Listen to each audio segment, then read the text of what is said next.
What is going on, guys? Welcome to your 49th tutorial in the UDK, and in this tutorial I'm going to be teaching you guys about something called a gate. So in order to use a gate, as you can see, I deleted that little delay.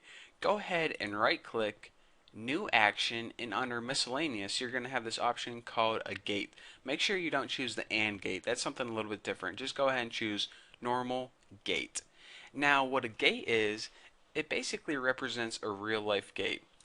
So it usually goes in between an event and the action that you want to happen. Now by default, most of the time, you're going to be able to walk right through your gate and hit your action. So for example, whenever we touch that light switch, it's going to go in the gate, right out the gate, and it's going to turn on that light.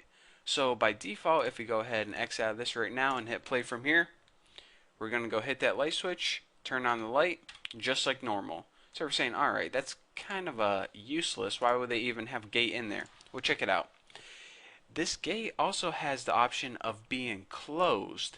Now, if you look at this just like real life, and this is a path, if this gate is closed, whenever you touch this light switch right here and try to get to this action over here, if this gate's closed, you're never going to be able to get this action. So if you're saying, alright, so a gate can be open and allow it to pass through, or closed and allow the event from ever hitting that action. So how do you close this gate? Well, this gate and all gates have a variable called beOpen.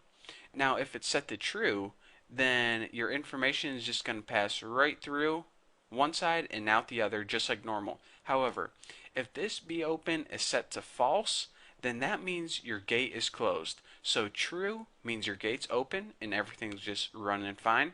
False means the gate is closed and this event is never going to kick off this action. So you're saying, alright, makes sense. So how do you close this gate? Well, there are a couple different ways that you can close this gate, but the most common way is to put an auto close count. And this means that your gate automatically closes after it has been activated a certain number of times. So let me go ahead and change this to 2 or something like that. You can change it to 3 if you want, or maybe even 4, or 5 if you're in that.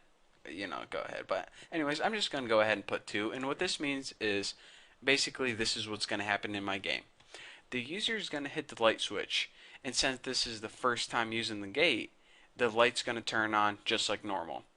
The next time, the user is going to hit the light switch, and since this is a second time using the gate, the light's going to turn on just like normal.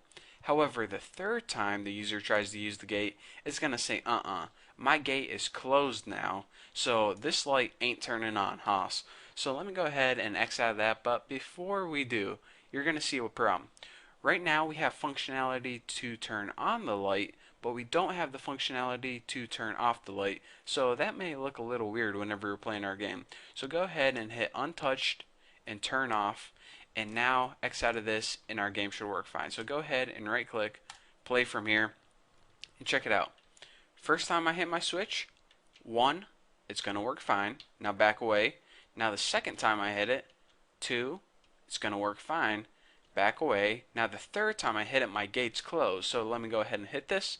Not working. I'm not getting through that gate, and that's why my final action of the light turning on never happens right here.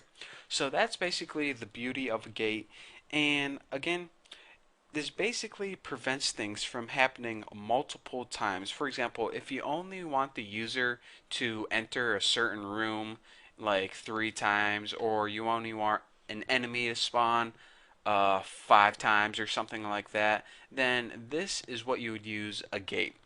So I think that's all. I might as well go over these options real quick. Open opens the gate, close the gates, and toggle toggles it open and closed. And again, the output is, just like I said. I can't explain it any better. So that is a gate, and in the next tutorial I'm probably going to be going over some more common actions in Kismet. So thank you guys for watching. Don't forget to subscribe, and don't forget to send me $1,000 on my donations button. So thank you guys, and I'll see you in the next video.